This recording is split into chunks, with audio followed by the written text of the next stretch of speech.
Chilli के साहिल से बहुत दूर गहरे पैसिफिक ओशन के ठीक इस हिस्से में जहां चारों तरफ सिर्फ पानी ही पानी है। समंदर की इस वीरानियों में यहाँ एक छोटा सा आइलैंड पाया जाता है जो ईस्टर आइलैंड के नाम से मशहूर है। लेकिन इसकी मशहूरी की असल वजह इसका नाम या फिर इसका पैसिफिक ओशन में बिल्कुल तन्हा होना नहीं, बल्कि ये आइलैंड यहाँ पाए जाने वाले त्योकामत स्टेचूज की वजह से मशहूर है। पैसिफिक ओशन के इस रिमोट आइलैंड पर हजारों की तादाद में पाए जाने वाले ये भारी भरकम स्टैचूज आखिर बनाए किसने थे? क्या वो किसी और दुनिया से आए एलियंस थे या फिर हम जैसे इंसान? ये बात है ईयर 1722 की, यानी आज से करीब 300 साल पहले, जब एक यूरोपियन एक्सप्लोरर जैकोब रोगवीन अपनी बोट में तैरते तैरते गलती से इस आइलैंड पर आ पहुंचा था। उसने क्या देखा कि इस आइलैंड पर पत्थर से बने कुछ स्टैचूज समंदर को पीठ देकर खड़े हैं। देखने में ये स्टैचूज किसी देव की तरह लगते थे जिनको बड़ी महारत से पत्थर को तराश कर बनाया गया था। जैकोब को ये मंजर काफी हैरानकुन लगा और तभी उसने इस आइलैंड को मजीद एक्सप्लोर करना शुरू किया। पता ये चला कि पूरा आइलैंड सिर्फ चंद स्टैचूज से नहीं बल्कि कई 100 स्टैचूज से भरा पड़ा है, जिनमें से कुछ खड़े हैं तो कई जमीन पर गिरे हुए भी दिखाई दिए। जिस दिन ये एक्सप्लोरर इस आइलैंड पर आया था वो दिन ईस्टर संडे का था, इसी वजह से इसका नाम ईस्टर आइलैंड रख दिया गया। उस दौर में इस आइलैंड पर सिर्फ गिने चुने लोग रहते थे और ये लोग इस आइलैंड को रापा नुई के नाम से पुकारते थे। लेकिन इन स्टैचूज को किसने, क्यों और कब बनाया ये उन गिने चुने लोगों को भी मालूम नहीं था। बस उस दिन से लेकर यहाँ आर्कियोलॉजिस्ट और एक्सपर्ट्स के आने का सिलसिला शुरू हो गया। कुछ लोग ये मिस्टीरियस आइलैंड सिर्फ देखने जाते थे तो कई इनके पीछे छुपे राजों से पर्दा उठाने की कोशिश में लगे रहते। पिछले 300 सालों की कोशिशों के बाद आखिरकार अब आर्कियोलॉजिस्ट ने यहाँ चंद ऐसे सबूत तलाश किए हैं जिसको देखकर अब ये कहना गलत नहीं होगा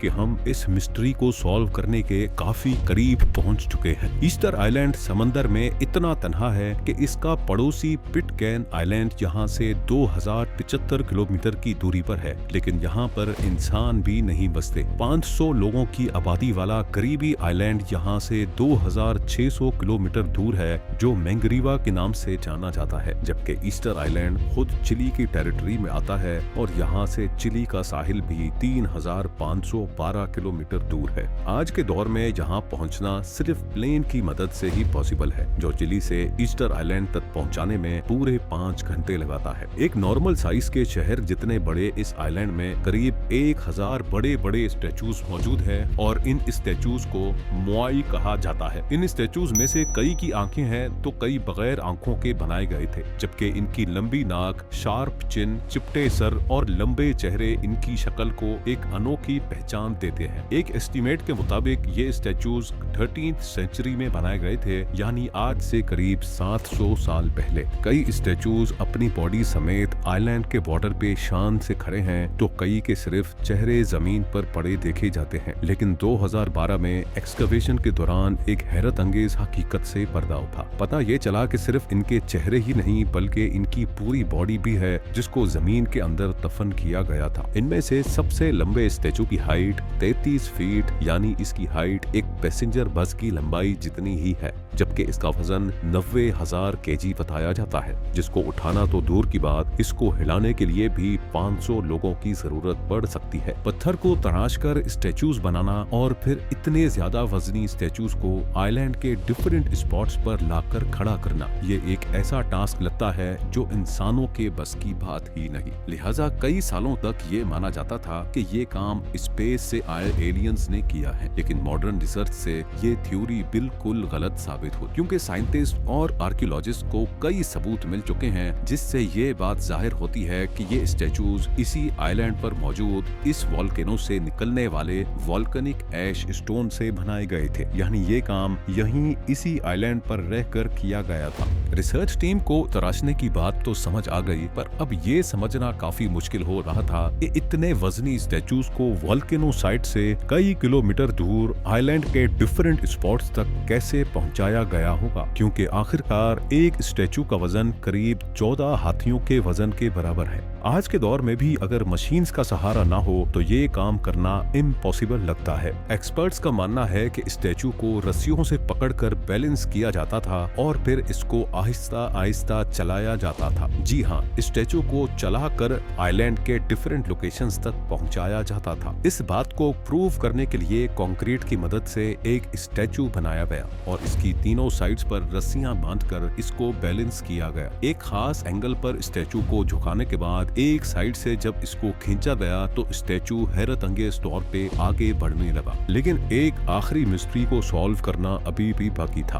कि ये लोग कौन थे जिन्होंने 1000 स्टैचूज बनाए और यहाँ आखिर ऐसा हुआ क्या था कि ये लोग इनकम्प्लीट स्टैचूज ही छोड़ गए। एक स्टडी में बताया गया कि रापा नुई या ईस्टर आइलैंड पर किसी दौर में 17,500 लोग रहते थे। ये लोग पॉलिनीशियन थे जो ईयर 300 में इस आइलैंड पर आए थे, यानी 1700 साल पहले। हैरत अंगेज तौर पे तब ये पूरा आइलैंड ऐसा नहीं दिखता था जैसा कि आज दिखता है। यहाँ दरख्तों से भरा एक घना जंगल हुआ करता था और इस बात के कई सबूत भी मिल चुके हैं। अगर यहाँ इतना ही घना जंगल था तो आखिर वो अब गया कहाँ? रिसर्चर्स का ख्याल है कि यहाँ बड़े पैमाने पर डिफॉरेस्टेशन की गई थी। ऐसा समझा जाता है कि पाम ट्रीज का ये जंगल यहाँ आने वाले लोगों के किसी काम का नहीं था, क्योंकि वो लोग फार्मर्स थे। उनको एक ऐसी जमीन रिक्वायर्ड थी जहाँ पर वो खेती बाड़ी कर सकें और जहाँ उनको स्टैचूज को मूव करने में आसानी हो। इसी वजह से शायद उन्होंने अपने हाथों से इस जंगल को खत्म किया था। बड़े पैमाने पर डिफॉरेस्टेशन की वजह से माहौल का पूरा इकोसिस्टम खराब हो जाता है, लेकिन ये इफेक्ट आहिस्ता आहिस्ता किसी स्लो पॉइजन की तरह जाहिर होता है और यहाँ भी कुछ ऐसा ही हुआ। शुरुआत में तो उनको कुछ पता नहीं चला, लेकिन वक्त के चलते यहाँ की जमीन बिल्कुल बंजर हो गई, जिसकी वजह से आइलैंड पर रहने वाले लोगों के लिए खाना कम पड़ने लगा और फिर आखिरकार यहाँ ये लोग आपस में ही लड़ पड़े। आइलैंड से कई इंसानी हड्डियों और स्केलेटन भी मिले हैं जिन पर चोटों के निशान मौजूद हैं।